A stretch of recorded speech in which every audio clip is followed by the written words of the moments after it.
Start. All right, great. Hey, thank you everybody for showing up tonight. We've got a pretty good turnout. I think a lot of people were out getting fall colors here these last couple of weeks and that, but good to see a nice turnout here in person, and we've also got several people online. So again, thank you. Again, tonight's program is a post-processing event.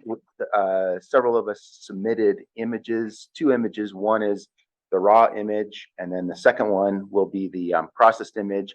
And so as those come up, whoever the maker is, and that, feel free to share, what the thoughts were behind taking the image, and then what the thoughts were in terms of why you processed it the way that you did, and what techniques you used. That this is we did this last year one time, and it was a real good learning experience on just learning how, what other programs other people are using and how they're using those. A couple of other upcoming events that we've got. Again, we're getting close to the end of the year here, and that we've got November 1st.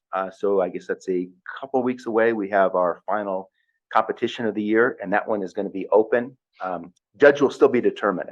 We still need to nail that part of it down. But again, it's open. So again, as long as anything that is considered appropriate is good to go. So no themes this time. Open. We have a judge. Oh, we have a judge. Everybody'd like to be the judge. Are you? Oh, that'd be fantastic. Yeah. Okay. Great. No, I appreciate that. So I will change that announcement and say that Darren White will be a judge, and he's judged for us.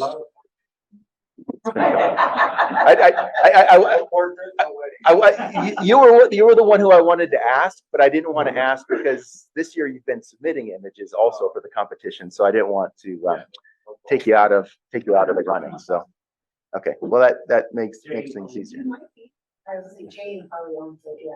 So okay, so it'll be Darren White again. He will be the judge. It's open, and that is Wednesday, November 1st. So first day of November, first Wednesday of November. After that, we'll put Darren on the spot again, and that November 15th, Darren's going to be doing a presentation, and it's going to be shooting techniques in the field and then how to put them together back home. And just in reading through the description, it looks like he's going to cover a number of different techniques, one for shooting, such as getting multiple image that he will later focus stack, also blending techniques that he uses. Focus stacking, as I mentioned, and also his night photography stack, and more. So again, those of us that have had the benefits of attending Darren's presentation in the past, they're always real informative. That's Wednesday, November 15th, and that will be our final presentation of the year.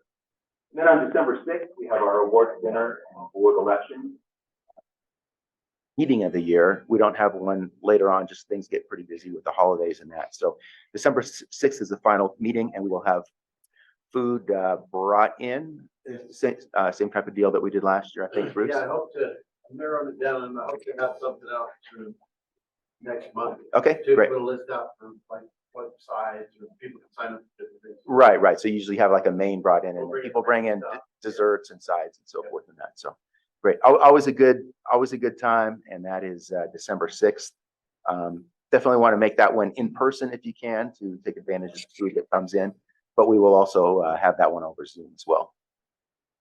And with that was all I had. We'll go ahead and get started on bringing up the images. Oh, sorry. Yeah, I was, for whatever reason, I leave that to the end. So we've had a couple of competitions, in that we've distributed the awards to those that were here, but we have a couple for somebody who is here tonight who wasn't here when we issued these before. So we've got, let's see here, digital monochrome for advanced honorable mention, and that is Rand Nagali with Under the Arc.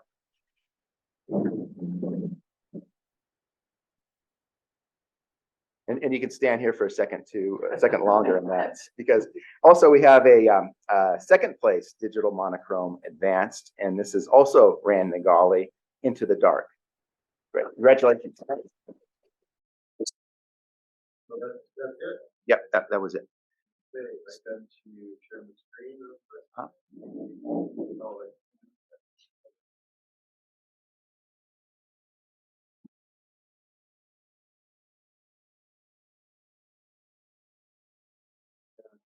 Discussing $7,500. Where they looking? That way, yeah. Well, last time they had gotten the HOA double their, whatever neighborhood this is, yeah, double. And that's why the place was full last time. People were complaining. Yeah, you do get attention. Okay, so here we go. I'm gonna do the compare. And then the maker is in the room, and if you're online, you'll have to obviously just let me know, and I can, you or unmute yourself. So this is there, so these are Darren. Mm. And you wanna do the lights, your lights? And for those of you at home, let us know if you have any questions, ready? And then let me know if you want to switch to one of them or whatever, Darren. So, okay, so the reason that I submitted these was because I think it's fair to say that in landscape photography, when you're dealing with brights and shadows and different kinds of light, you know, it's not like setting up in a studio or having controlled lighting.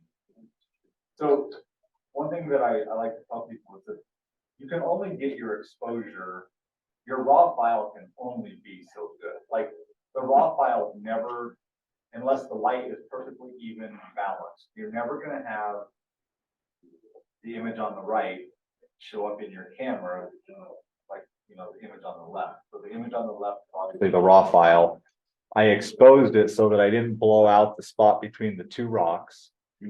I checked my histogram. That was as far as I could go without blowing it out. So that was literally the best raw file that I could get. I collected as much good data as I had.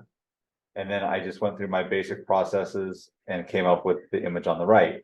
So my process is I adjust the highlights and shadows first. Once I bring it into camera raw, I remove the chromatic aberration. I adjust the colors a little bit, bring up some of the shadows. I try to balance the sky in the foreground. And then after that, I take it into color effects and I add a little bit of soft focus, some little bit of brilliance and warmth, some contrast, a little bit of skylight filter to add a little bit more warmth to it.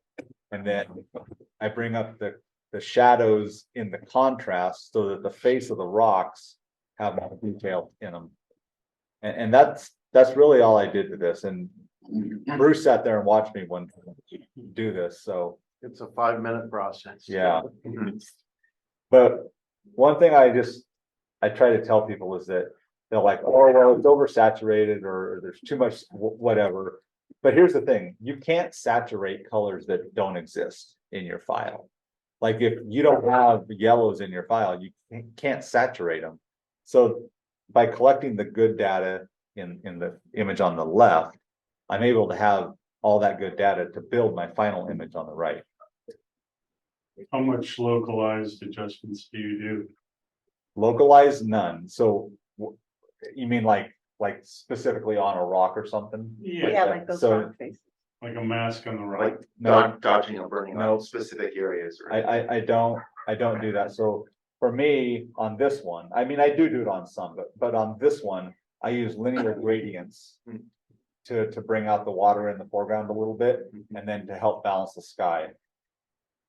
But not, it's very minimal. So Yeah. when- Oh, go ahead. in the picture on the left, Yeah, those rock faces, your histogram, they're not pure black, no. no? In Yeah. the field, you end up bracketing a lot. I understand that moving water, you have to have one shot. But in terms of the sky and the rocks, do you ever bracket out in the field? Not for a scene like this. If it doesn't have the moving water and I'm not trying to specifically capture the type of water that you see here, because I'm sitting here, I arrived at this scene, I'm looking, I'm like, okay, this is what the water's doing. Now I know like what to set my shutter speed at. and get a good exposure so that my sky's not blowing out, but I also want to make sure that the exposure is long enough that I'm getting the motion of the water in the foreground. So you can't really, I don't bracket so much for the overall scene. There may be times, and you're gonna see this in the presentation I do in November, where I take one shot for the sky and then maybe another shot for the foreground. But generally, it doesn't have the moving water in it like this does. Did you use a neutral density filter to help slow down the water, or is it just shutter speed? This was shot, I don't believe, I don't think I used a neutral density filter on this. It was pretty late, the sun had already went down, and So you could do a long exposure. yeah, without having to- and it's not a very long exposure, maybe like an 1/8 or a 1/6 of a second, I think. It's not very long, It's 0.4 seconds. yeah. It And the picks up colors that much coming- color, yeah. Colors just coming from color effects, not bumping magentas or. No, I mean, I do basic color adjustments in Camera Raw, like I warm it up a little bit, but nothing extreme. Most of the color comes when I go into color effect. And I've had the benefit of being at your workshop and you doing the demonstration on the processing and that, and you have like, again, so I can like use some of those same, the Nick color effects filters that you use, like you said, like that warming one, and then when you mentioned that you do some of your contrast over in that, is it a specific, is it just like their standard contrast one? Or Well, like so the tonal one that I contrast? use in Nick color effects is the contrast only, Okay, and it's the one towards the top, and then you have the tonal and the pro contrast that are down towards the bottom. right, But I like the contrast only, and what I generally do is I take the contrast and I bump, I think it's the 3rd or 4th slider over to the left a little bit. And what that does is that kind of helps to even out the image. And then I bring up the shadows just a little bit. And then I'll take the 2 contrasts, I think it's slider 2 and 3, and I'll move those over to roughly like 8 to 10, just a little bit, just to add a little bit more contrast into the scene. okay. But my goal as a photographer and for the work that I do is the end result for me. I want it to be where if somebody hangs it on a wall and somebody's walking by, they don't have to stop and look and be like, what is that? I want them to see detail in the rock. I want them to see detail in all aspects of the image. So I generally don't have blacks or whites. There's generally, I mean, generally you can see the detail, you know what you're looking at, and that's my goal. Yeah, and this one also, on my screen here, it looks a little bit brighter and a little bit more vibrant than what. It looks beautiful up there too, on the monitor up there, but it has, it's a little bit more striking here on the monitor I have. Is that how yours is, Bruce? Yes. It's a little bit brighter. You do any vignetting or spotlighting on your photos usually? I don't think I did. If I did anything with this, it would have been the light and darken center in Nick Effects, and I just do it a little bit, but it looks like there might be a little bit on there. I'm looking at the top, but I don't do it on every image, so I'm not 100% sure.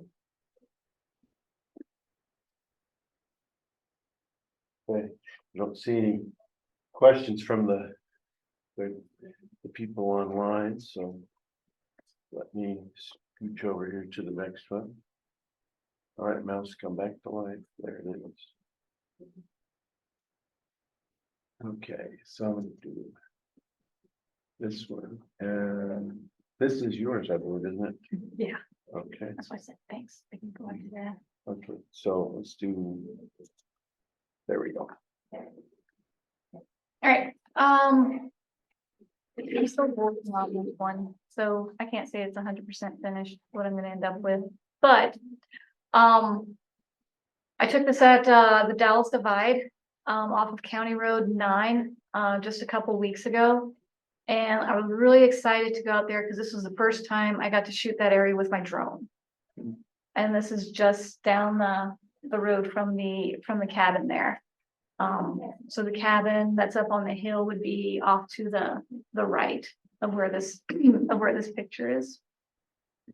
So I really worked on trying to get, I don't know, just anything and every, try to get a decent composition. I like the way that the road kind of led into the picture, as well as the hills that had the trees on it. You see that green one off to the right, off to the far left, and then the scrub oak in the middle, kind of creating like little dips and valleys and hills. Unfortunately, some of the trees, a lot of the trees had missing leaves, but you do what you got to do. So this is a 3-image pano. As you can see from the original, there isn't a sky. I did a sky replacement with an image I took the night before. So I was able to get, somewhat of a maybe realistic sky. You guys can shoot me afterwards if you don't like the way it turned out, but sometimes it's just an experiment. So like Darren, I go through in Lightroom and do some basic adjustments with my white setting, my black setting, highlights, shadows, that type of stuff. I did go into the color panel and kind of tweak some of the oranges and the yellows and the greens, because I think that time of year you can really kind of bring out some of your some of the trees in the image, and it looks better on their computers than it does up there. But anyway, to kind of help bring out what little bit of color I had in those in the fall leaves and stuff that were out there. And then I take them into Lightroom. I'll go through Camera Raw again and see if there's any other adjustments that I might want to make to it. And then take it into Nik Effects, like Darren does. And I think I used even on a cloudy day to kind of help bring in a lot of warmth back into the image. And then as well as a little contrast. And one of the things I've learned, or my feeling is, with the Nik Effect filters, I think they're pretty heavy-handed sometimes. So I usually go in and I'll go through each. If you use their recipes, there are several different predetermined filters that they put together that they call a recipe. So I'll go through each one, turn it on or off, toggle it on and off to see how it affects the image. And then 90% of the time, every single one of those, I'll go in, take those sliders down to half of whatever they were to start with. And again, toggle them on and off to see how that affects the picture. Because I usually find that it's just, they're just a little bit heavy-handed for me. So after that, I went back into Camera Raw and then did some spot adjustments with radial filters to bring up some of the highlights and shadows and kind of highlight different areas that already had natural highlights in the image to kind of help create a little bit of depth and that type of stuff in it.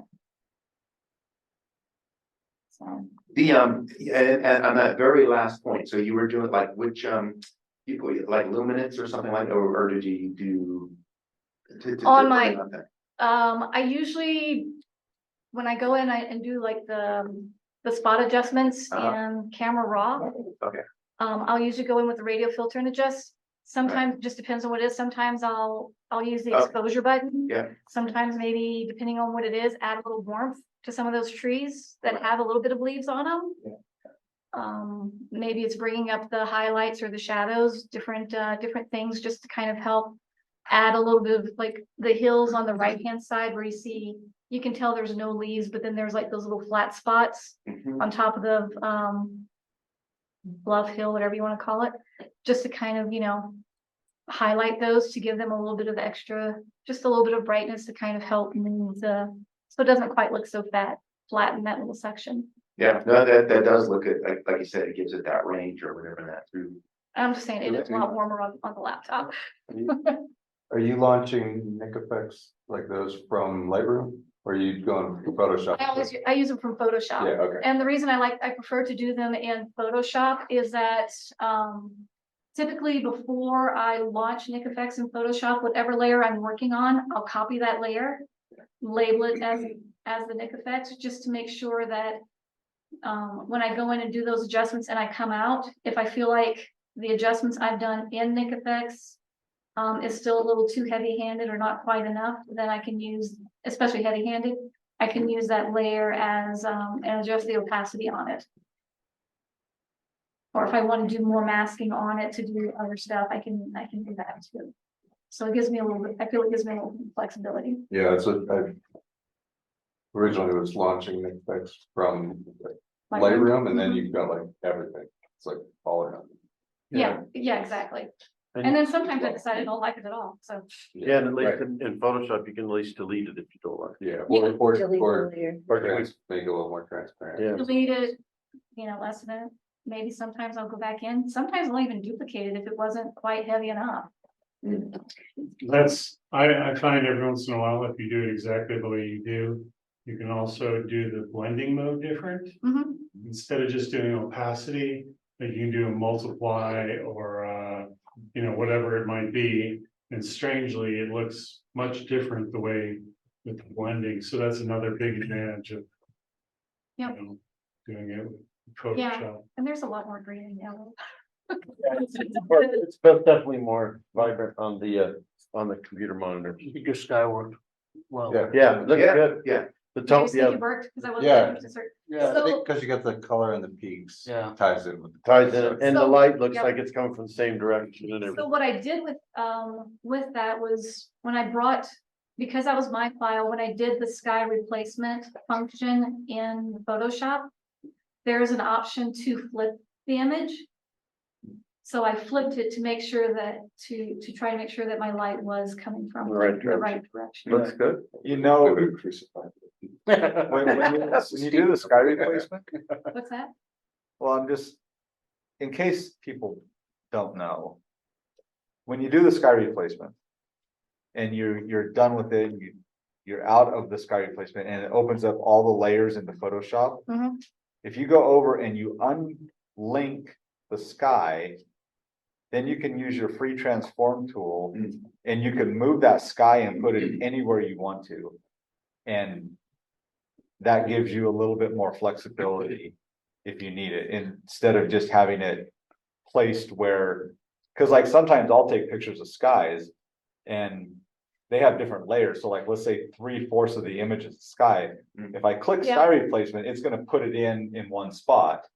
But maybe I don't want that spot in where the sky is, you know, maybe I want maybe the lower portion, or maybe I want the upper portion. So then, During the replacement as well. Yeah, yeah, So you can, in this image, it is on its own, the sky is on its own layer. Right. So I could go, if I needed to do some adjustments to it and do some transform on it, yeah, I could do that. And I have done that in a lot of, no, I was just saying in case people don't know, I'm Yeah. like, that's all. because there was a lot, obviously, there was a lot more sky to the image that I imported. Sure, And I tried to find one that wasn't like super heavy, like the scene that you had, because it just wouldn't have been, you know, appropriate for this particular picture, so. yeah, I see a lot of people that just press sky replacement and then they go with it, and it's like, The same sky and everything. like that, no. Well, and that was another thing, I didn't want to use the same Lightroom That's- sky, Yeah. That's why I Photoshop recommend skies that out- everybody has. Even if you're not like taking pictures and you have your camera, just start shooting skies. If you see you have good skies, just take the pictures. You gotta build a library of skies. That's all I'm saying. This was sunrise. This was sunrise. Yeah. so, Yeah. It's good. We didn't go down 9. I'm But it really was- glad we didn't, because it looks like it was pretty much done. Yeah, you know, the interesting part was that there were a lot of spots of green trees Yeah.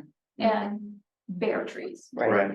you Yeah. know. Is the one where It was one way or the other. So yeah, the week before probably would have been much better, but you know, That again, snow. that was the came- first time I got to take my drone down there and there's a lot of opportunities. Totally. very nice. Yeah, okay. Yeah, the shot. So here. Here. And this is Steve. Yeah, this was mine. So this was a couple years ago, but I brought it into this one because I kind of thought there'd be a lot of landscape ones. I thought I'd bring in something different. So this was taken at Ellis Island in New York when I was there with my son, and you know, I'm usually carrying my camera around, but it's always tougher when you have family and you're not focused on just walking around making compositions. But this was obviously a quiet area, and the one thing that I spent a lot of time on, obviously I made it black and white. But as you can see on the left image, there's a lot of curvature from the lens. It was shot at 28 millimeters, so fairly wide. And, you know, that was really distracting. And this was, I think, also right when I learned about all the perspective adjustment tools that are in Lightroom. Like, so this was done all in Lightroom. And, you know, it took a bit of work for me at the time, because I was kind of learning it. But I think using all those corrections, you can take all this, you know, when you've got lines that you know should be straight, getting them straight for your final image, I think really helps. So that was a big part of it. And then obviously controlling the contrast between the white tiles and the other darker parts of the image. I know, you know, there's not a lot of color differentiation between stuff, so I did use some localized brush adjustments to my son's clothing because it was pretty dark, especially when I turned it black and white, just to bring out some more detail in his clothing. And then obviously cropped it a little bit just to play around with where he was and the bench and the control arm, whatever is over on the right side. Yeah, those, so this was, I think I took this back in 2017, so it's been quite a while, but it was also one that I submitted for the Lone Tree photography show, so. Yeah, it was one of the ones that made it into the. Yeah, that was my first entry, and I was like, yeah, I got third place, so, but the fact that I could straighten out all of those tile lines, I was really like, yeah, it was tough, and I didn't going into it, I didn't even know if I could. So if you have an image, you know, even just in Lightroom, you can, there's actually better ways to do it than I probably did it that I know now. You can do more control lines in Photoshop. You could probably do it even easier. But you don't necessarily even have to leave Lightroom to do that, so. I think the adjustments for that type of stuff in Lightroom and probably better than. If you've got really, like, yeah, and that's where I probably don't even know it all. You know, I was using certain tools. My goal was to get those tile lines horizontal and orthogonal. And, Yeah, it's interesting how, like, in the original image, you said it was like 20, you know, and Yeah. the wider you go, the more stuff you have, but it kind of surprises me that it has that much curve to it in that original one. At 28 millimeters, I wouldn't think that it would have that much. Right. yeah, and I don't, you know, it's probably because I was, you know, I feel like I was across the room from him. So it might have been my angle that I was looking, you know, and really, because the lines across the top edge are really bad. Well, and you can tell on the white portion on the original image, the way that you have a little bit of, there's like a little bit of an angle to it. Yeah. Like not like perfectly Yeah, straight yeah. on, so that'll, you know, that'll make the distortion. Yeah, more pronounced. Yeah, and Yeah. we, you know, I was not, I was snapping this quick, you know, Yeah. so it wasn't really thought out that I was gonna come away with a shot that was some great composition that I was gonna submit later. It was probably more, I think it was my son's first time with a cell phone. He borrowed my mom's, so that Uh-oh. if we got separated in New York, he could text me or something. So he was like more focused on the phone. than Yeah, anything totally. else. You could care less about it. He's like, we went to New York. What? Yeah. But it was, you know, you know, with there's a little bit of highlight right behind him where the sun, there was some light coming in from a window, so I think that might have clipped a little bit, or it might have been right up at the edge, but the rest of it was really just kind of controlling the shadows so that his clothing and his body didn't turn into just a black blob That's when a I great went black and black and white. white So. image. Yeah. So these are mine. Taken on the Oregon coast, finally saw the sun. Kind of same thing, Darren obviously was there helping us, so you can see on the left, that was the original capture. Try not to blow out the sky. And then on the right, because I watched Darren do his, just repeat what he did pretty much, but cropped it. Did some adjustments in Lightroom. I did some localized adjustments on the waves because I wanted the water to be a little wider, bring some attention to the two wide areas. And then the sun a bit too, and the shadow, the reflection of the sun. So whether it's good or bad, I guess I'll hear from the group. And then, bringing in the Nick filters, doing a little bit of the contrast, brilliance and warmth, a little of the fog, the soft focus stuff, just like you suggested. And I did put a very slight vignette on it, just a small amount, so. But I'm pretty happy with, I was trying to get the waves, because as the waves were rolling in on the back, you can kind of, if you can see it up there. The wind was blowing the waves, and then the top, you just see the spray blowing down, and it was pretty cool.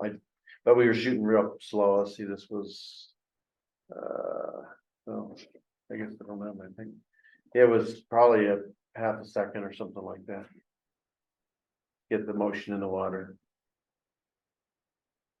I like the color adjustment that you did, making it warmer.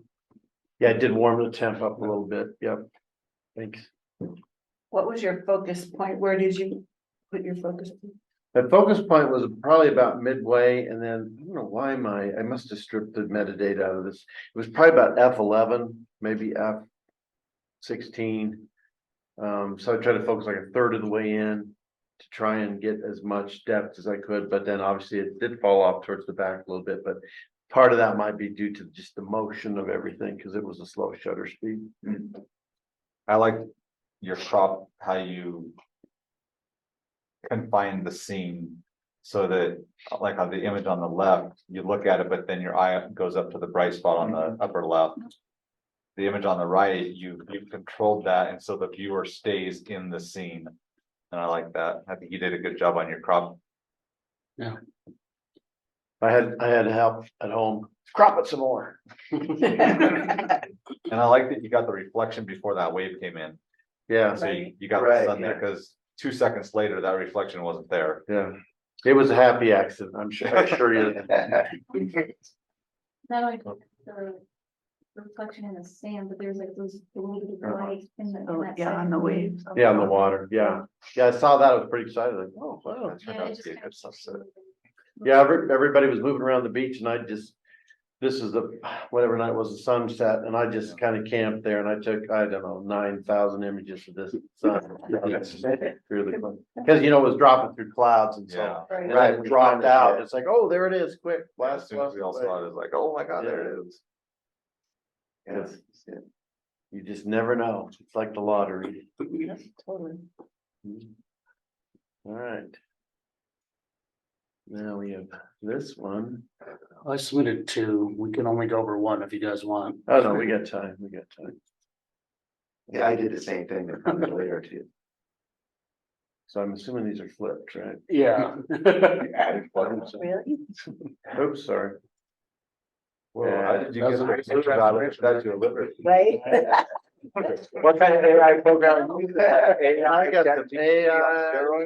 I got some bad AI stuff going on here. AI France. Very nice. All right, we'll just know it's the one on the left is now the before and the.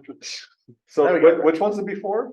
The lube is. This is back in 2017 from a helicopter, Oh, nice. and I didn't really do much with a lot of these pictures because the background, the water was really distracting. It didn't make for a nice picture. There wasn't really a whole lot that I could do with some of these, but it wasn't until this, I don't know, I processed this one more recently. I like going back and reprocessing images from years ago with things that I've learned. So I initially started in Lightroom. I isolated the background. I just took down the clarity, the detail.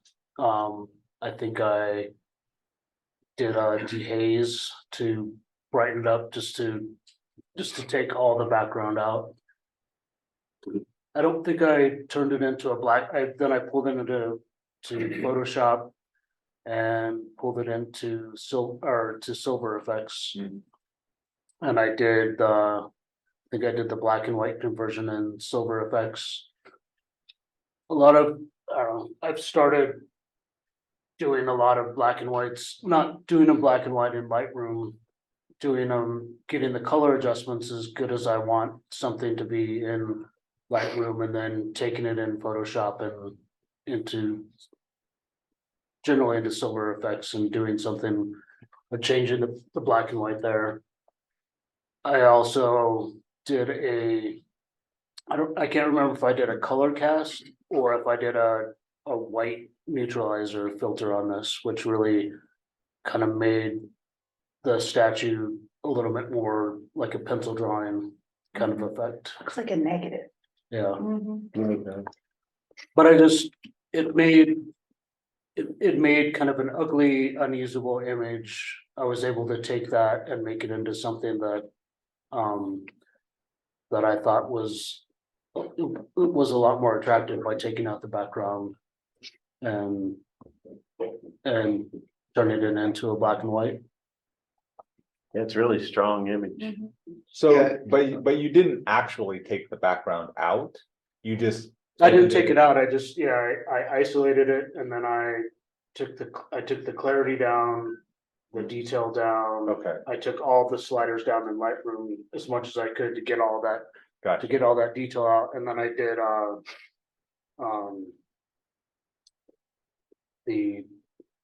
I said it just a little while ago. Dehaze. Yeah, the DA, I think the dehaze, and I made the background brighter, and that kind of minimizes anything. I might have pulled this into denoise in Topaz as well, just to get that background, if there was anything.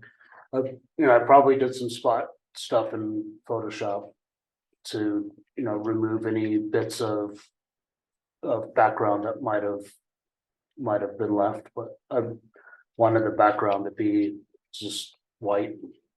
Yeah, it looks good. Yeah, and that's interesting that you did it.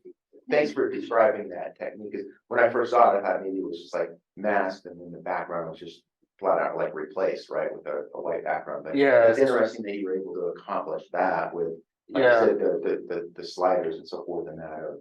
Yeah, so I did a series. There was a photographer from New York City who he inspired me by one of his shots that he did that made me go back and look at my Statue of Liberty shots that I did and re-edit a few of them with this type because I liked this because it was very simple. He was probably a little bit lower in the helicopter on the statue than I was, so his perspective was a little different, but it's still, I still think the crop, I did multiple, I have full length and different ones, but I like that it almost gets you, it almost makes you seem like you're shooting from lower than the one on the left-hand side when you crop it in like that. Yeah. Are those people in the torch? No. Well, they can go up the torch, Yeah, you can, yeah. I think it's lights. unless you Photoshop people in. No, it's just, there's lights up there and then there's just, pieces of the structure. Right. I think you can go to the. You can go to the crown, that's Yeah. about it. Yeah. The crown's kind of fun, a lot of stairs. One of the interesting things about silver effects is that if you kind of go down the sliders, there's buttons that allow you to simulate different types of filters. Yeah. Red, green, blue, or whatever. As soon as you click off of this normal gray filter, you can simulate the use of, like what Ansel Adams did is, he uses like a red filter so that the sky turned black, or the blue sky turned black. Yeah. But and then as soon as you click on any of those filters, you can use the slider bar and slowly go through the color range. And the differentiate, like this one, the gold in the torch would, either be lighter or darker in comparison to the green body and stuff like that. But in full color stuff, I mean, this doesn't have much color range. It really makes a difference. And, I know you can go down through some of the recipes that Silver Effects has, but I would suggest at least taking like a full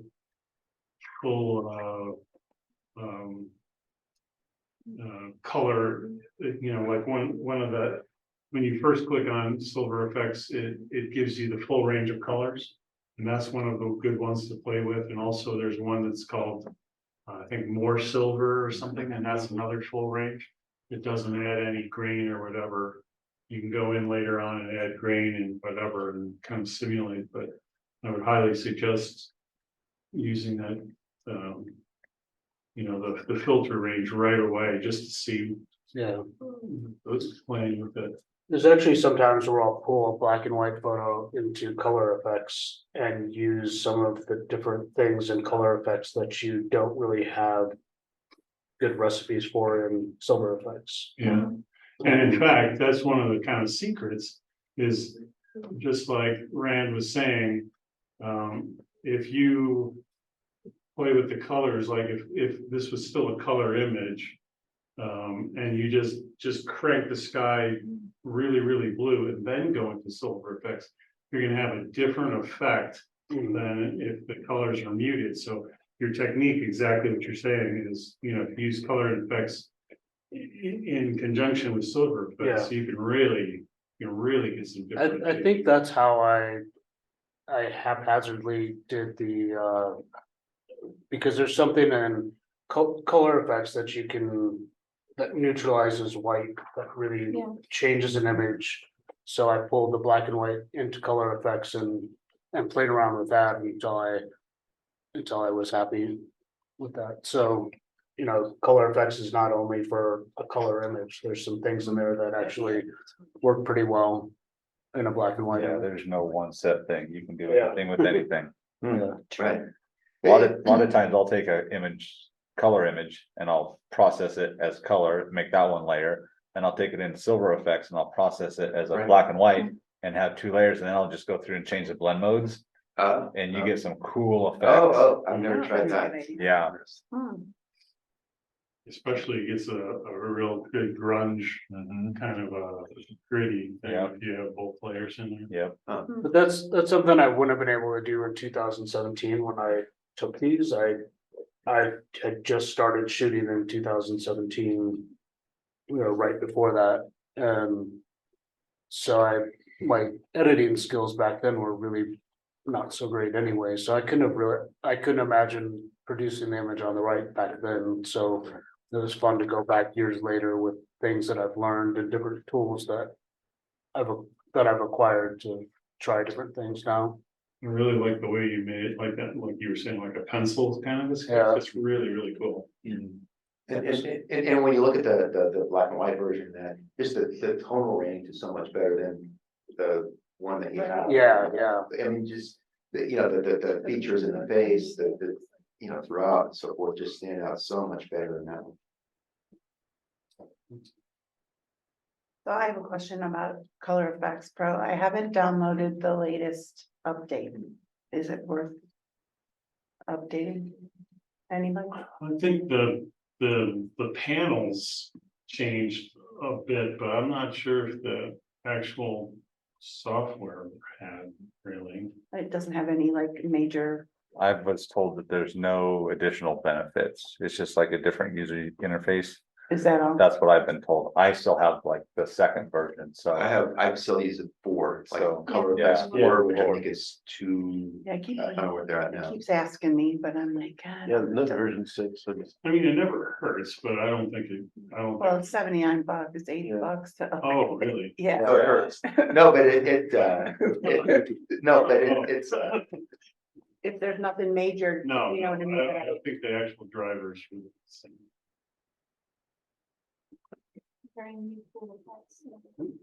No, Are these the right way? Not while the raws on the right. Okay, that's what I was wondering. I covered it, Scott. Like, yeah. I mean, you could do it the other way around, but. Why? Um. So I think this is from 2022. The last time I was there, my only opportunity to photograph this, I didn't have my tripod was in the hotel room, so I used my backpack as my tripod, which I did again in Utah because I forgot my tripod on the hike. But this time I had my tripod. It's a 20-second exposure f/18. I, like Darren was saying, I exposed for the highlights because the pyramid, I didn't want to get the pyramid too blown out because I wanted to get some of the details. There was a art installation in the middle, so I got it as good as I could without blowing it out. I edited it in Lightroom to as good as I could. And then I pulled it into Photoshop. I didn't notice at the time that the very tip of the triangle that's on the edge, I just missed the very tip of it. So I extended the canvas on the bottom and used the content aware fill and got a little bit more of a point. And you can't really see it in the image on the right, but there's some trash on the ground. There's some distracting stickers on the stone, some different things that I took out. It got rid of most of the people since it was a 20-second exposure. There wasn't really a lot, but I did have someone on a bike on the left-hand side with the red lights. So I used the cloning tool and got rid of as much of that as I could. I could probably go back and do a better job and make my lines, have the crop a little bit wider to where the lines go back. The color in the sky was actually there. It was about 9:30 at night, I think, when I took this. So there was still quite a bit of detail and different things in the sky. I did take this one into denoise and topaz because the sky had a little bit of noise in it when I brightened it as much as I did. Because I kind of played around with two different versions of the sky, but I think Stephen liked seeing a little bit of color in the detail. When I think my original one was, I left it a little bit darker.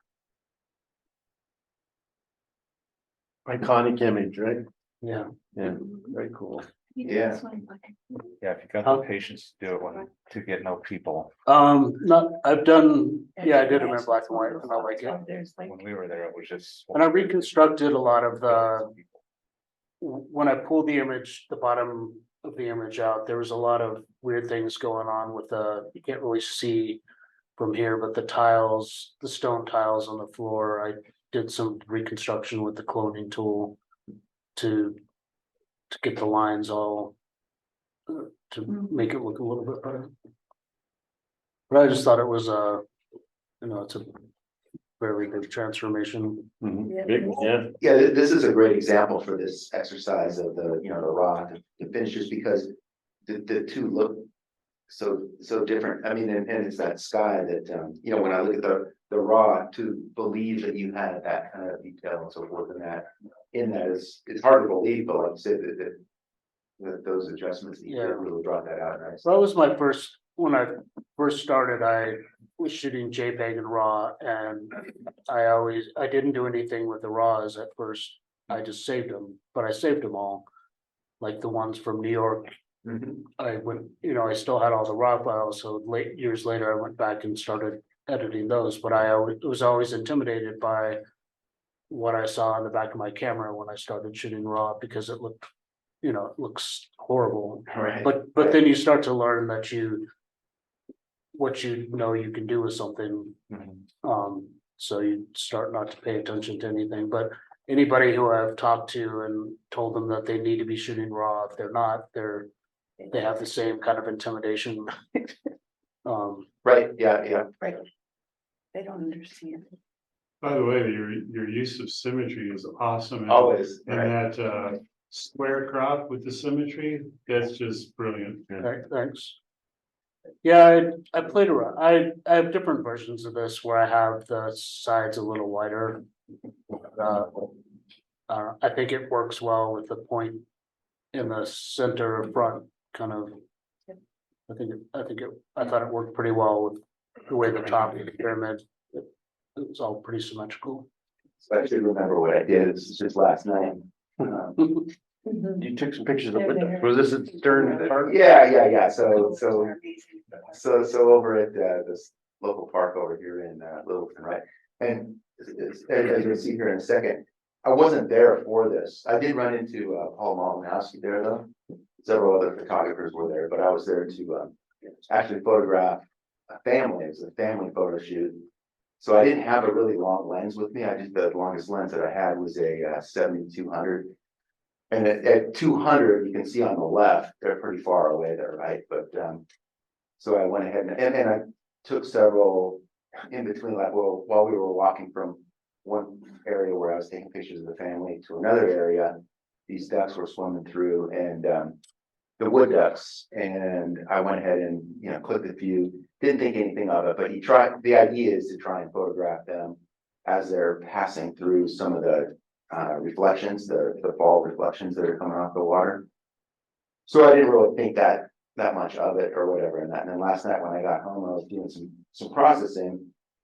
You can see here what I did was, immediately I took it, and this one I knew I had a lot of that image that I wasn't gonna, that was not very interesting and so forth. So first thing I did was I just cropped it into something. I didn't crop it quite as tight as that right there, but I cropped it down to, probably about, maybe double whatever that one is that's on the right. And then I started playing around, much like others have talked about. I started off in Lightroom, and which is just like, I guess, Adobe Camera Raw in terms of the sliders. I, pushed up the shadows to try and bring out some of the detail in the ducks, pulled down the highlights to try and balance it out there, added some of the contrast slider, and I didn't really do too much else over there in Lightroom. And then what I did was I took it from Lightroom over into Photoshop, and that's where I did a few things in that. We got, much like, I talked about how I, learned from Darren, some of the techniques that he uses over in the Nick Color Effects Pro. So, and again, mine is the version 4. Sounds like there's not too much different in 5 and 6, but 4 still seems to work pretty well for me. The filters that I used in the Color Effects Pro is the polarizer, the warming one, which is one that Darren had shown me back when we were out in Oregon. And then the other one that I used for the contrast, I just used like 3 of them. And the other one is the contrast, but I used the tonal contrast. And the tonal contrast, the one that the standard settings that it has when it opens up are pretty strong. The sliders are pushed pretty far over to the right, giving really a lot of contrast. I've kind of created this recipe where I back those down, because there's like 3 mini sliders within that tonal contrast filter, and I back those down to what usually seems to work a lot of times on a lot of the images that I process, landscape, and in this case, I guess the wildlife. And then what I did was I made those changes to it, and then let's see, what else did I do? I brought that back in, and then I did use the Topaz Photo AI, and because there was a little bit of noise in there, it has like some noise reduction that it has in there. And then it also does the sharpening. So again, by the time I shrunk this down, luckily I got it pretty well in focus, but it's still a little bit of sharpening, helped it a little bit there. And then one of the big things I did too is that the ducks were still a little bit dark relative to the rest of the scene. And so then I used the luminosity masking, the TK Actions. And what I did was, for those that are familiar with that, it masks out the sections, whether you want to go with, certain, based on luminosity, right? Whether you take some of the ones that are towards the brighter side of the scale or to the darker side of the scale. Since what I was trying to do here was make my adjustments to what in this case were the ducks, which were the darker scene. I think I went with in the software, and that is like the darks 6 or whatever. They have number ranges and so forth, and that you can pick. But what I did was I picked different ones within the luminosity masks to one that where the ducks were being masked, but the rest of the stuff wasn't. So that way I could actually go in and just with a brush do my dodging on the ducks, and you can be kind of sloppy with it. You don't have to be real precise because that luminosity masking is not affecting some of those other brighter sections in that. So I just brushed over the ducks and brought out a little bit more of the highlights on them, or brought the shadows back up on them, and that was about it. Which part is that? Stern Park. Stern Park. Stern. Up in Littleton? That's Across from the Rose Garden. but behind Arapahoe Community College, basically. Yeah, if you were to go up there this coming Saturday or Sunday morning, you won't be alone, probably. Yeah, probably not.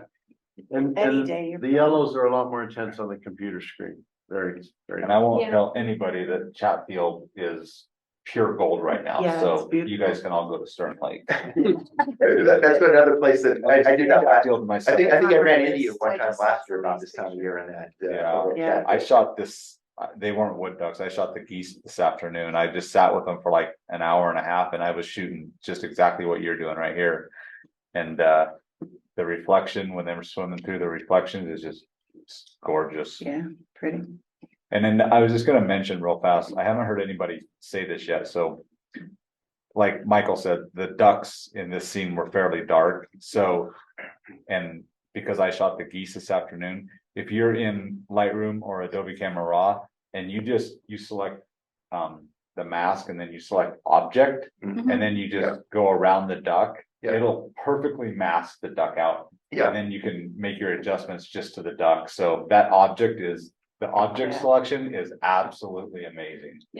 In Photoshop or? No, In in Lightroom. Lightroom and Adobe Camera Raw. Right, they're both similar, and you're right, what they've come out with now, just in the last couple of years on the masking thing Yeah. in those programs. is- Even the color range mask is pretty good. Mhm. Okay. Not enough time. Not enough time. You gotta make time. We have some other stuff to talk about.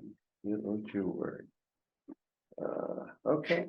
So Bruce had mentioned that there weren't a lot of images in that, so I went ahead and threw in another one from last night too. So right after photographing those ducks, went over to there's a bridge over there, and actually the subject here, Steve, he actually is a Lone Tree Photo Club member. He just hasn't been here that much recently because he and I used to work together, so I know how busy that job keeps him. But anyways, he 2 young daughters. One is just, I think, turning 1, the one on the right, obviously. And so there's there's a bridge over there also at that Stern Park, and I like the way that the leaves in the background were changing. So, but they're a little bit bright there. So I did a couple of things here with this one is similar adjustments that we talked about earlier over there in Lightroom. Thought there was a little bit too much. It was just all natural light, but it was a little bit strong on their faces and that on the one over there to the left. But I saw that there was good detail and so forth in that. So I went ahead and, took down the highlights in Lightroom, brought up some of the shadows. And what the other things that I did, so again, same kind of adjustments over there in Lightroom. Took down the highlights, brought up a few of the shadows. I increased the contrast a bit. And I didn't do too much more over that. Again, kind of same thing with those ducks, and I didn't do too much over there in Lightroom. Then I brought it over into Photoshop, and I did a couple of things here with this one. Is again kind of similar in that to the other one. What I did was when I mentioned I opened up the Color Effects Pro, and when I opened up that Color Effects Pro, I used those same filters that I talked about earlier, the warming one, the polarizer, and then that total contrast. The total contrast one, while it works good on, I'll say landscape scenes and colors and so forth in general, it really doesn't work well at all on skin. So when I brought it over, you know, it kind of threw a color cast over on their skin. So while in Photoshop, I open up, and when you use the Color Effects Pro in Photoshop, it creates a layer for you. And then what I did was I created I just put the adjustment mask on there, and I think that's what you call it. And then what I did was with a brush, with a white mask and a black brush, I brushed over the people, their skin in particular, so that I took off the effect that had come in from that Color Effects Pro, so that they didn't have that cast. It gave them back the natural skin tones on them. And what else did I do? So then once I was all done with that, I brought it back over into Lightroom, and actually it was then that I applied the Topaz Photo AI, which again does some of the noise reduction, but it also does some of the sharpening. And that was pretty much it. The skin looks, and the skin and the leaves do look a little bit different here on this monitor, a little bit more rich than they do up there. They still look a little bit flat, but You know what your camera settings were? I think it says, was that like an F? I may have been like was I at F8 or it F5.6? says F3.2, Oh, okay. 70 to 200, 1/200th of a second. ISO 250. So it would have had a little bit of noise in that with the ISO 250, but that Topaz program does a pretty good job at that level of cleaning the noise out of there. That's good.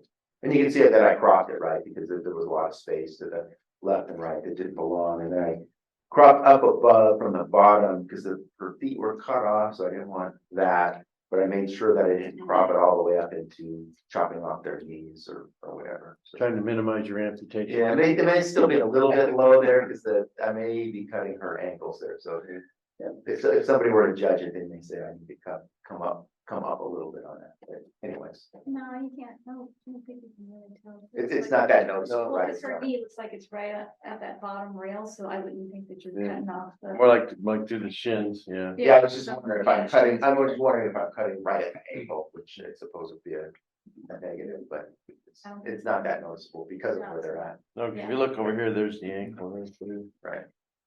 By the way, I'd asked you about the camera size. I don't know if anybody else has heard this.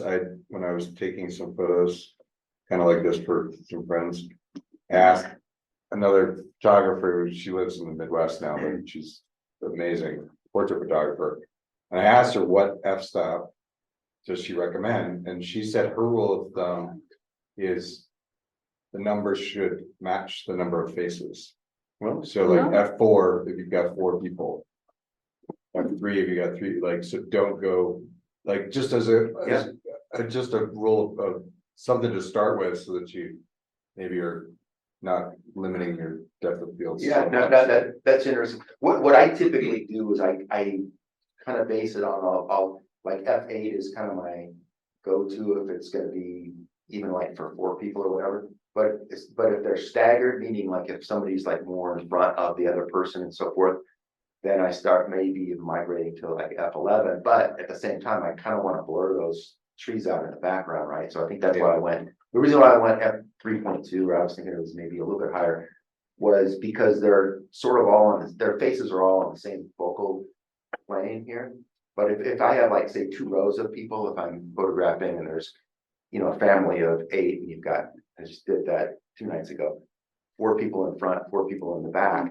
Now I know that if I go like 3.2, one or the other is going to be way out or enough out of focus to be noticeable. Well, that- it looks that- like you're far enough away that you could also get away with that. Right. more Yeah, that's what I was about to stuff, say. right?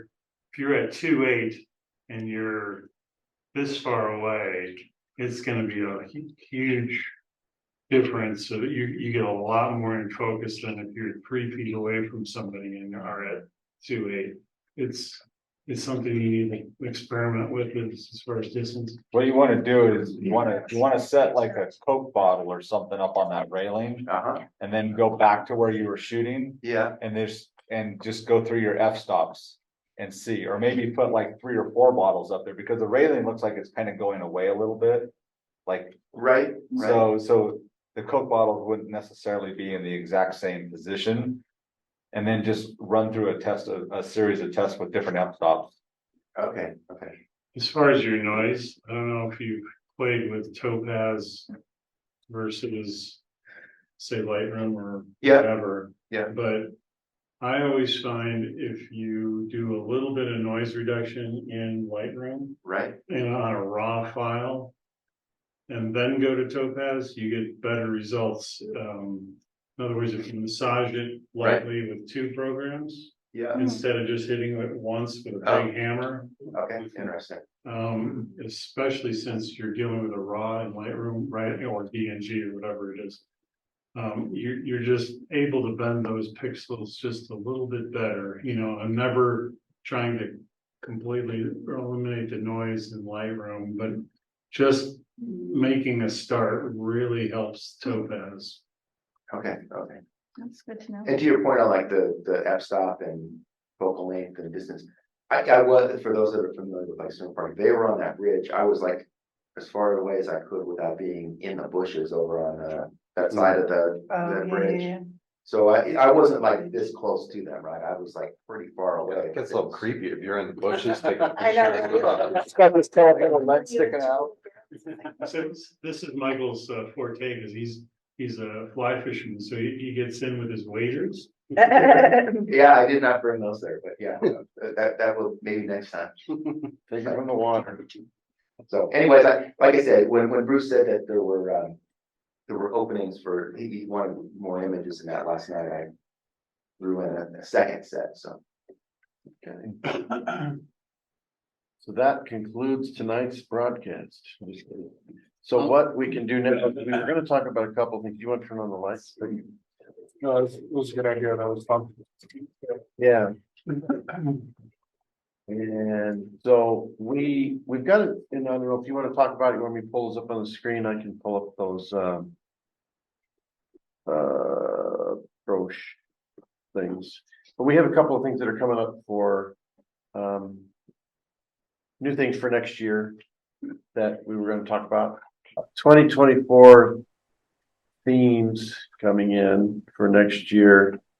And so the new themes are going to be, you can see the dates. So in April, we'll have a competition theme, and it's going to be, you'll have your choice, motion or leading lines.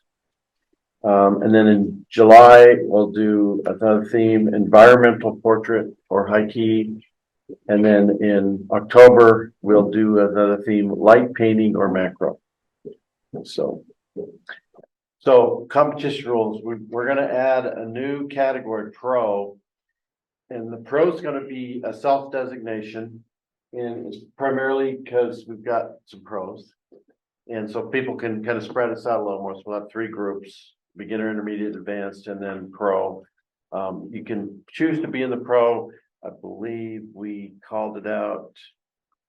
And then in pro will also be a little different. We'll still have photographer of the year for the other 2 groups, but in pro, we'll have image maker of the year award. So kind of separating them out a little bit. So, because you kind of went from beginner, intermediate to advanced, and then you were competing with some pretty good competition at that point. So this kind of helps spread them out a little bit. And like I said, that's we're letting that be self declare that. If you'd like to declare, you just be in there. We have added it. I don't know if anybody will have submitted any images, but that is added as a selection box in the image submission form now too. And then other thing we were doing was on the AI. We've had a conversation about AI, so we came up, not to be too heavy handed with the AI, but what these are our new guidelines we're gonna have. Doesn't apply to exhibition. You can do whatever you want in exhibition. But we don't want, like, if you just went in, because you can obviously go in and say, create a picture of a Oregon coast sunset whatever, and it'll generate it for you. Yeah. You don't have to listen to anything. How do you think I run my workshops? You know what, I never did see that, no. But I won't read it to everyone. You guys obviously can look at it. We're, you know, some of the things that we're doing is, we're trying to do on the sky replacements now. It's gotta be your sky, rather than using the canned sky replacement. So, and obviously we can all take pictures of skies. I know I have lots of skies now. I've been taking a lot of sky pictures. Probably never use them, but I've got a lot of them. We did a lot of cool skies when we were waiting for that solar eclipse. Yeah, There was yeah, a lot the of sky those. was nice that morning. We were waiting and waiting. It's all cloudy. Wait. Beautiful puffy clouds, but And then finally we get a break and then break and a break. What else? Textured backgrounds can be purchased, but must be manipulated in some manner. Let's see, AI edits are allowed as long as they do not materially affect the overall look of the image initially created in camera by the maker. And again, generative fill, I think AI is gonna creep into almost a lot of the stuff that we do because of AI. So we didn't want to get heavy handed, but we also didn't want somebody to roll in with a completely AI image that they didn't use the camera for any of it. You know, and it gets a judge's award or something like that. And again, this will be self, you know, people are on their honor, I guess, in terms of monitoring this. We're not gonna, you know, look at metadata and try to figure out what somebody did. Right. So, could have gotten maybe. But basically, you know, the generative fill, in most instances, like if you expand the canvas and do a generative fill, that, you know, you honestly could have done that with cloning and then, Right. you know, manipulating it. It's, so if you're using it just to save time and effort and, you know, we're kind of trying to say, yeah, you can do it, but let's try to make at least, I don't know, 90% of the picture yours. yeah, we had 90% And, graded. like, I mean, I've done a couple like corner fills and stuff like that where I've taken the perspective and all of a sudden I'm missing the two bottom corners. Well, with the generative fill, you can just do that and it fills in like this. But I know darn well I could have spent an hour and a half and cloned stuff in and then kind of smoothed it over with, you know. Phil do it too. Yeah. So if you're doing it in the same That's been around. spirit as that, yeah, that's just fine. Might as well use the technology. Let's just not have a. I think picture. we'll see the red flag image when we see it. You know what I'm saying? Like that image that Doug Bennett showed. Sure. He thought, man, that was just epic. Yeah, And right. he didn't even know it was AI image. I'm like, holy cow, yeah. So Yeah, when something comes up that's striking. we'll know it when we see it. Right, Trust me. right. So what you're saying is I can't go with my license. Can you, you know, and give like some elaborate description for the sky and for the light. You just go out here and take your own sky pictures. Right. And there is And I something, got some I'll sell you. like in the stock world, this is a big topic. And there is something that those features deposit in the photo because people are getting like, Shutterstock doesn't accept anything AI, period. And there's something where it's reading in those files because they're getting rejected and people are getting banned from being a contributor for using those tools in excess. So there is something that is happening and I don't know what that is in the background of, or in the XF data. Yeah, we were Right. thinking Footprints in the file. Correct. we're a small club, right? So, you know, if we're a huge competition and one of the categories was AI, well, then, you know, you'd have enough people and enough images to say, okay, here's a category of AI and, you know, but we're not. So we're thinking you'd allow it, you know. What's really weird is that one that Doug Bennett said it's just amazing and, you know, you get to Jessica's images down in Right. Colorado Springs. Right. And she's taking a picture and then she manipulates it and it actually is painting on top of it, you know. And that's an image I would look and go, damn, that's an AI picture in like a second. But I know darn well, she actually, you know, she takes the pictures and then she composites and then she's using mixing brushes. Right. And then she's making them China doll to the point where I would have thought that was an AI, What it looks like. but it's really not. Right, It looks like- but it's Yeah, not, it but- doesn't look like a photo. Yeah, so it's kind of geez, how the heck do you? But the giveaway with that image that Doug Bennett had was the sand and the light. The sand just. It was way too perfect. And I've seen that image online before. And I know it's an AI image, so. What's the approach gonna be like if somebody says? No, like if the consensus is that looks like AI, are we then gonna say, okay, we've had enough questions about this, please send the Raw file you or know, something like cause that. I mean, like, if it's subjective and you're setting a subjective bar of 90%, is one person gonna be tasked with laying down the rule that, no, that's AI, or that's crossed too far, or, There's a couple people that see the images come in before, you know. okay.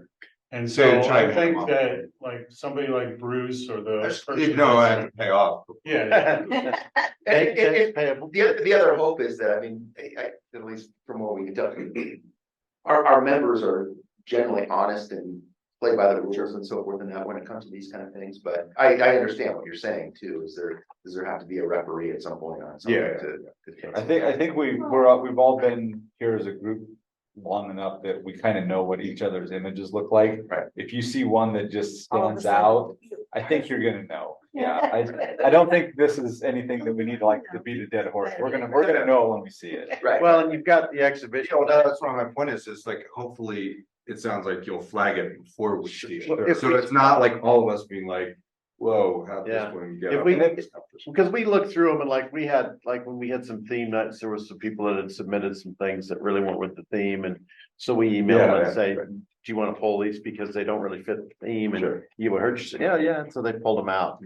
Okay. You know, we try to, that's why, you know, that's the other thing, we're gonna have a hard deadline next year.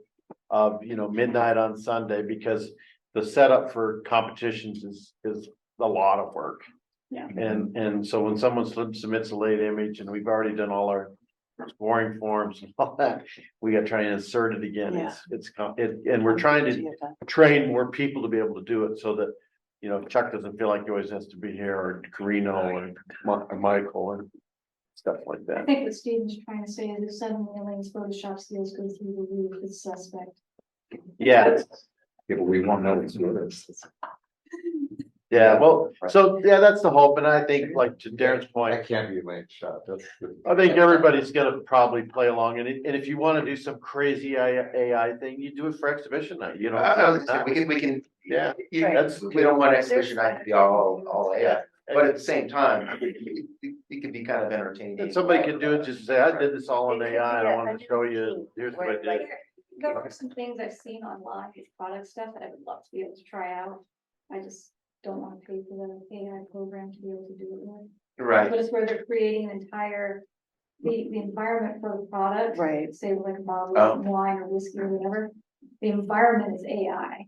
Mm. But they shoot the actual product itself in studio, lighting it in the exact same way that the AI image is created so that they can then, you know, bring in Interesting. that product into the background that they've created and. We're all just catching up to, Trust, phenomenal. Well, we're just catching up to the CGI from those movies, right? Yeah, That's how the movies do it. I had watched it was a webinar and she was a portrait photographer and she had taken a picture of her son.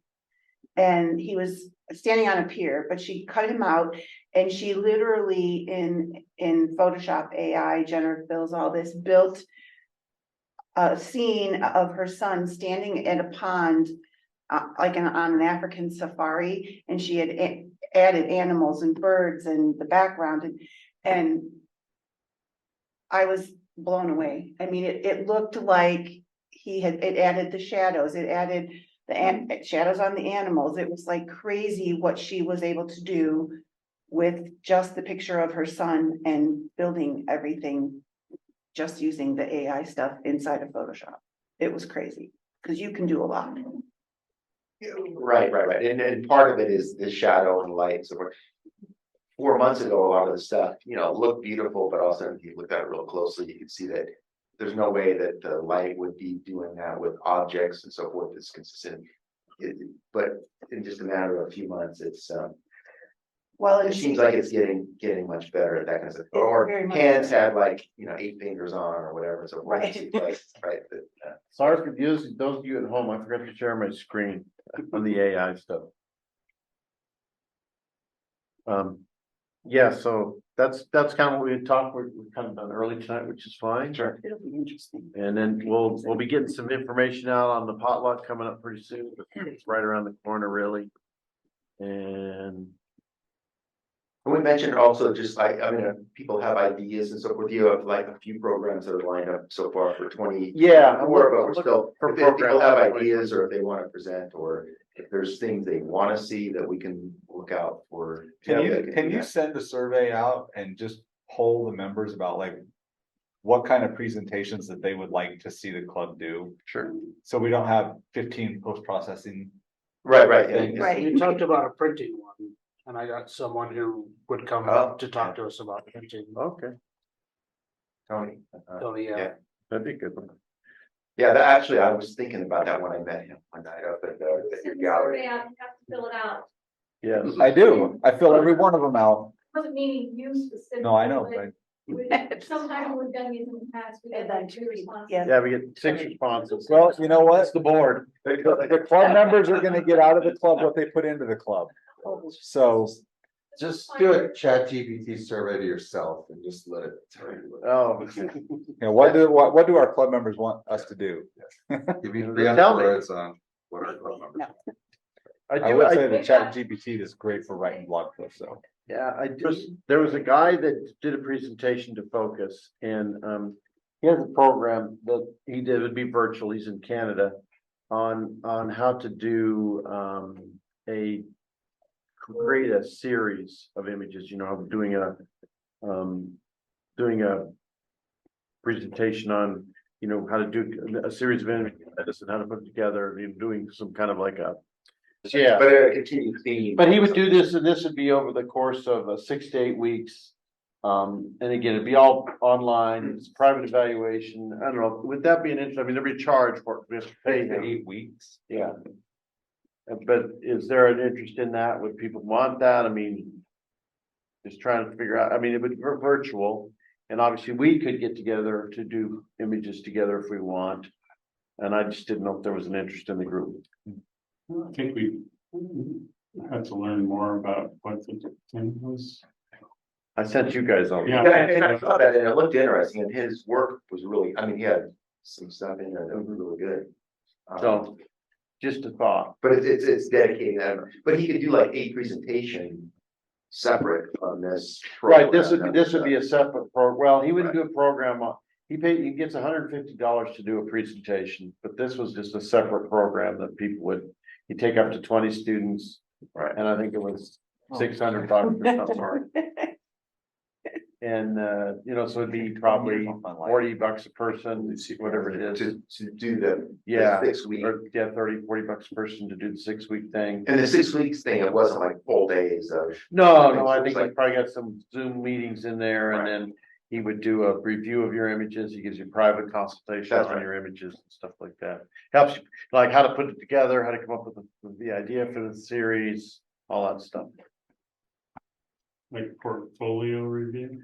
Yeah, but on the series, like you say, okay, well, you want to do a series, because I thought about doing, and I'm still working with what I want to do for the scavenger hunt this year, but I was thinking about making it like 30 days long and doing something where people picked like a theme or a topic and then I thought, it's gonna be too hard to judge that because we'd have so much variation, so I'm working on something else to torture you with in July.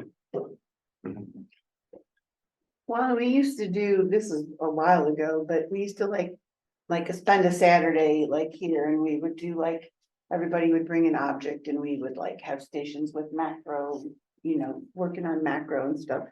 We don't do that stuff. It's been tougher to get the room. Yeah, The city has a rule, no more than 8 hours, really? but yeah, and so we use it 60 hours a month because of our 2 meetings. And I can usually get around it, but I try not to push it because obviously I want to ruin our relationship with the city, but Because usually when we're trying to pick a date to you do something here, Mhm. I'm usually picking a date when there's no one else in the building. Right. The building is empty all day. And I think what they're trying not to get to is somebody looks at the calendar, because the calendar is public view. And somebody goes through, oh, Lone Tree's here and Lone Tree's here and Lone Tree's here, what's going on? You know, we couldn't Right. get a date. And it's like, Why don't we have in-field workshop, like instruction, like go someplace? Why do we have to be inside? we don't have to be inside. Part of it comes down to volunteers that wanna set it up, lead it, run it, Oh. all that. I mean, Well, that's, yeah. that's the big thing is, there obviously is a lot of demand for that, but it comes down to, okay, well, who wants to organize and put together? And part of that is that I've organized those and, 30 people show up, or 30 people sign up and 3 people show up. Well, I think going So- forward, and because I watch your thing with Frederick, Ben Johnson, and it makes sense, if we do stuff like that now, I think we need to charge $5. Cause he had a conversation on your thing where he would do these big things, he'd have a speaker. And they were free, and now, like you said, 75 people, 100 people would sign up and 25 would show up. But we started charging $5, the people would pay, but they would show up too. Well, yeah. You think $5 is enough to? It was get people to enough, yeah. Hold them. Yeah, I mean, it doesn't have to be outrageous. Well, I mean, the other thing too is like, how about like, we say like photo walks, like we kind of do that a little bit like when we, with the scavenger hunt, we do like downtown. But even like photo walks at, a handful of people want to get together at Stern Lake. Stern Lake this Saturday or Sunday with Can't go to Chatfield, it's off limit. the crowd. But I have it blocked off until the end of October. Fair game. But like, somebody's like saying, hey, I'm gonna downtown or be, whatever, and Darren has done this before, saying, hey, I'm gonna go a shoot photo whatever, walk, and it's so not like a formal workshop. Right. But it's people that wanna get Yeah, together. and that's the other thing, you don't have to be like a leader of it or anything, you just have to, if you just organize it. And then we pretty much will tell people, look, we're gonna meet here, you're on your own when you get there, we'll obviously meet and we can chit chat, but nobody's gonna be there specifically to offer you, hold your hands or whatever it is. I mean, and I mean, right now is a good time for those kind of, I mean, it won't last long, but even like some of the local places like, Roxborough State Park or, Cherry places like Creek, that. yeah. Cherry Creek, Or the like colors are 16th there. Street Mall on the holidays, Yeah, where you don't want to go by yourself. Right. So I think, so just thinking out loud for safety reasons, because there's a lot of wackos out there. I think we should form like an email list. Like if you're interested in going on photo outings with club members, sign up for this and we'll send you information when it's available. I don't feel like posting it online saying, hey, I'm gonna be here, I'm gonna be downtown at 16th Street Mall this time, if you wanna come. Cause you don't wanna put people at risk for. Well, isn't that what we have the meetup for? yeah, meetup's been kind of like that. Are we? But to Darren's point, you wanna tell people, hey, there's gonna be 6 people down there with $3,000 worth of camera gear each. Yeah. No, walking the totally. streets of No, I downtown. get that. That's why I Yeah. don't go down to 16th Street Mall by myself. I didn't even know we were still affiliated with the meetup. We still have We it, still I mean, have it. it's about $200 a year to keep the subscription. We have about 600 members on it, Oh, I geez. think, But that's what I'm thinking. It needs to be, if you're not a member. yeah. Charge them $5 a year. Well, we could do that, and the reason we used the meetup really originally, the original intent behind it was. It gave us a base of people who wouldn't necessarily join the club, but would follow the information. And we usually get, when we need people for workshops where we need a couple more people, we usually pick up 2 or 3 people from the meetup. So it kind of worked out, but we have been neglectful in not posting a lot of stuff on meetup. I mean, we should be posting more stuff, but it just hasn't been. I think And it Christmas has, last it year. has been, over the years, it has been beneficial for bringing people. Yeah, That's good. I just hadn't heard anything about it for a while, so I was. yeah, I think Christmas last year, was the last time I did something on there. yeah. We use never it, did. we use it for stuff here and there, and we probably ought to either revisit it, because from an expense standpoint, do we want to keep spending the $200 a year, or do we want to, So on the meetup, you have everybody's like email, or you have a way to contact them. So if the club decided that we wanted to move away from that, you could just say, hey, this is what's happening. Consider. You go in and say, that such and such a date, you're shutting this down, it will give somebody else an option to take over as the organizer or take over the group, so to speak.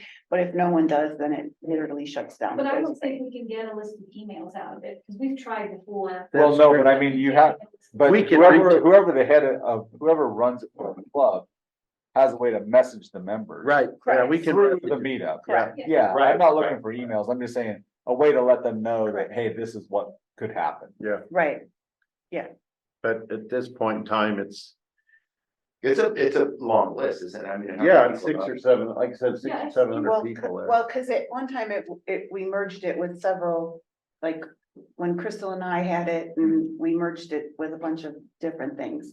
And a Well, bunch of Crystal those- took that group and we started our own, Right, no, I remember, yeah. yeah, So, but, so we just started it from zero and it worked out, it got, like, it probably pays for the itself. Crystal's gone now, and a lot of other people, those groups have gone, and so Yeah. there aren't that many photography groups. It's out there it's a anymore. lot of, it's a lot, it's a bit of maintenance to try and maintain it, and keep it up. You know, you, with your Instagram and stuff, you don't post all the time, it's hard to keep people. Right. We're looking at really, if I'm understanding right, is we want to have something where we as the members can communicate with each Right. other exclusively. You can do that on there. Yeah, but we do, you No, know, but, that's, but that would be everybody. That's going not out to just that the club big. members. yeah, that's. Right. And we're talking about just like within. You could lock it down, I mean, you Right. could, you know, Must be Yeah, a but then you member, lose that marketing aspect to it, so Yeah. if, that's why it's we like, got, I'm in another group where they have a Slack group, Can, and the Slack group is, or Discord. know, you could go to yeah, Discord. you have. The people join it, they're admitted into the group, so you could just start it with like the members. And they just have channels, and people do exactly what you're saying, I'm gonna be downtown on Saturday, anybody wanna meet up? Walk around. they do it through stationary. Slack then, or? Yeah, I mean, that's one way Or to do it. Discord. Is there- Work too. is there something that can be on the website or? Yeah, I don't know if Google has like something similar. Is the website still WordPress? Yeah, it is WordPress. It is WordPress. And I always need pictures to post on the Lone Tree Photo Club Instagram page. So if anybody's got them. I saw my Can't picture you the other just- day. Like them, like if you follow. I can, but the same people are posting, there, some people post actively on Instagram. And some people take pictures and they never post. Right, So I get tired of going through the same 7 or 8 people over and over Gotcha. again. Oh, wait, aren't, when we sign up for the competitions, there's a checkbox, can we use your photo? Yeah, So every single one of our competition photos for every single one of the competitions. is available. is available. Yeah, and Bruce is, a few months ago, Bruce was sending me those after each competition. So, and I was scheduling posts, so that is happening, but now we're kind of in a lull here, and I need more images. You know, and honestly, there's a big difference between you as a person trying to put together the Instagram post. There's a big difference in I have to go dig up a bunch of images and go dig through and find stuff as opposed to, oh, this member sent me something and let me go ahead and post it. Cause I know when I was trying to do newsletter stuff and trying to come up with things, it's a whole, you know, Yeah. everybody would ask me to include something about X event in the newsletter, but not give me anything. No other than, content. yes, if you Yeah, have from content date, is blah, blah, blah date, and so I had to go dig up all of the details about it and that kind of stuff and put something together, so. You know, to help Darren out a little bit, I think it's probably easier for him. You know, if somebody actually sends him a picture. I mean, we got pancakes, we got ribs. I think I owe you from the last competition. That's the food, I last time mean, you posted was the food. The food, Are yeah. you giving him the competition winners? I No, mean, because potentially. No, I sent him no, all, he gives them all to me, but. I'm gonna, this is a blanket statement. In order to keep people interested in our content, we wanna post Right, the better content. So generally speaking, there's some content that doesn't get posted, and I'm just Sure. being honest. Right. Right, because if you run a social media page, you don't, you try, it's a highlight reel. That's what it is, right. right, for the most Right. part. Right. People don't talk about you know, their kid got beat or they're divorced or whatever. They talk about, oh, you know, I paid for this person's Starbucks. It's a highlight reel. So not all the images are gonna get posted. I try to post a lot of, I post the winners of the beginners, the intermediates or whatever. I post those. But some of the ones that there's just some images that don't score high and some that aren't great images. I mean, if we're just gonna be honest. So I don't post all of the images. That makes sense.